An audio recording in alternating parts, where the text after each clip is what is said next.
भाजपा प्रदेश अध्यक्ष डॉक्टर दिनेशानंद गोस्वामी ने केंद्रीय कांग्रेसी नेताओं को झारखंड में इस फैक्ट्री छोड़ प्रदेश हित में काम करने को कहा और झाविमो को जनता को बेवकूफ बनाने से बाज आने को कहा। साथ ही हटिया विधानसभा उपचुनाव में अपने सहयोगी दलों से मदद की मांग की है।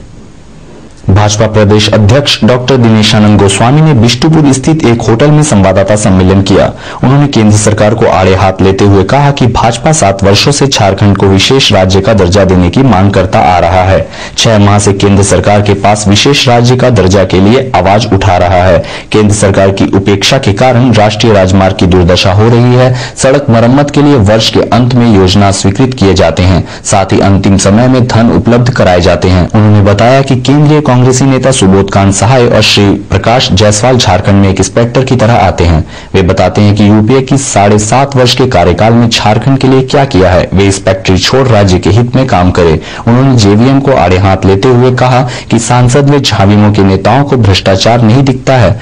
जब बाबूलाल मरांडी झारखंड आते हैं तो उनको भ्रष्टाचार दिखने लगता है और केंद्र के घोटाले में शिष्टाचार दिखने लगता है। वे जनता को बेवकूफ बनाना छोड़े और राज्य हित की काम करे। श्री गोस्वामी ने हटिया विधानसभा उपचुनाव में अपने सहयोगी आजसू, झाविमो और जदयू से भाजपा प्रत्याशी को मदद करने का आग्रह किया है। मांगा विशेष राज्य का दर्जा और भारतीय जनता पार्टी 6 महीनों से इन बातों को, जो केंद्र की उपेक्षा है यूपीए सरकार की, इस बातों को लगातार हम उठाते रहे हैं। और उसमें और बड़ी विडंबना इस बात की है कि केंद्र के कई मंत्री, जिसमें श्री सुबोधकांत सहाय, श्री प्रकाश जायसवाल, ऐसे लोग झारखंड आते हैं इंस्पेक्टरी करने के लिए। कई प्रकार के आरोप मढ़ देते हैं राज्य सरकार पर। जैसे एक इंस्पेक्टर होता है, उसी प्रकार इंस्पेक्टरी करने आते हैं। तो हम उनसे सवाल ये करना चाहेंगे कि आज 7 साल हो गए, 7.5 साल हो चुके हैं यूपीए के कार्यकाल का। पहला 5 साल, बाद के 2.5 साल। ये श्री सुबोधकांत सहाय जी को बताना चाहिए कि झारखंड के लिए उन्होंने क्या किया 7.5 साल। वो खाद्य प्रसंस्करण मंत्री रहे, बाद के दिनों में पर्यटन मंत्री हैं। झारखंड के लिए कुछ योजनाओं को बताना चाहिए, क्या क्या योजनाएं 7.5 साल में हुई। श्री प्रकाश जायसवाल को बताना चाहिए।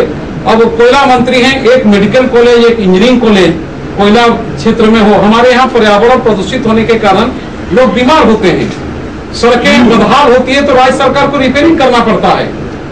राज्य सरकार मिन्नतें करती रहती है एनएच के मरम्मती के लिए, आप पैसा दीजिए। पैसा देने में आनाकानी करते हैं। 8,500 किलोमीटर प्रधानमंत्री ग्राम सड़क योजना के लिए प्रस्ताव था केंद्र के पास। उसने 6,500 किलोमीटर का प्रस्ताव को स्वीकृत किया, लेकिन स्वीकृत करता अक्टूबर के एंड में। वित्तीय वर्ष 5 महीने बचते हैं और सुबोधकांत सहाय बोलते हैं कि ये वित्तीय वर्ष में काम। तो केंद्र सरकार की जितनी योजनाएं हैं वो एक बार केंद्र सरकार खुलासा करे कि कब स्वीकृत किया है। यूपीए और कांग्रेस के साथ बैठते हैं और संसद में उनके साथ दे रहे हैं। महंगाई के मुद्दे पर, जब झारखंड भी भारत का हिस्सा है, झारखंड के लोगों को भी महंगाई की मार है, उस समय श्री बाबूलाल मरांडी केंद्र सरकार के साथ खड़े हैं महंगाई के मामले में।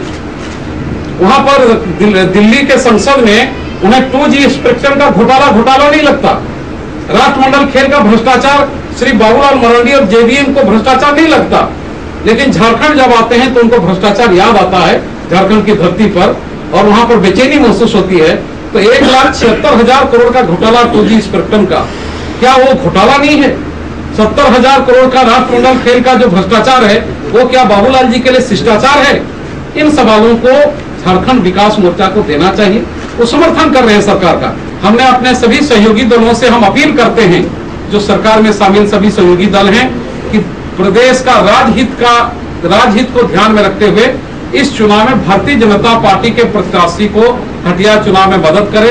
खासकर झारखंड मुक्ति मोर्चा, आजसू और जनता दल यूनाइटेड, इन तीनों पार्टियों से हम प्रत्यक्ष रूप से व्यक्तिगत तौर पर मिलेंगे। उनसे एक अपील हम करते हैं कि राज्य हित को ध्यान में रखते हुए, व्यापक हित में, राज्य के व्यापक हित में हटिया विधानसभा उपचुनाव में भारतीय जनता पार्टी का जो प्रत्याशी होगा उस प्रत्याशी के समर्थन करें और ज्वाइंट उम्मीदवार भारतीय जनता पार्टी के उम्मीदवार को बनाएं। इस प्रकार की अपील हम अपने सहयोगी दलों से करते हैं। उन्होंने पूर्व विधायक सरयू राय के धरने के संबंध में कहा कि उन्होंने एक NH-33 और मांगो पेयजल आपूर्ति समस्या का जल्द समाधान के लिए धरना दिया था, जो सरकार के विरुद्ध नहीं था।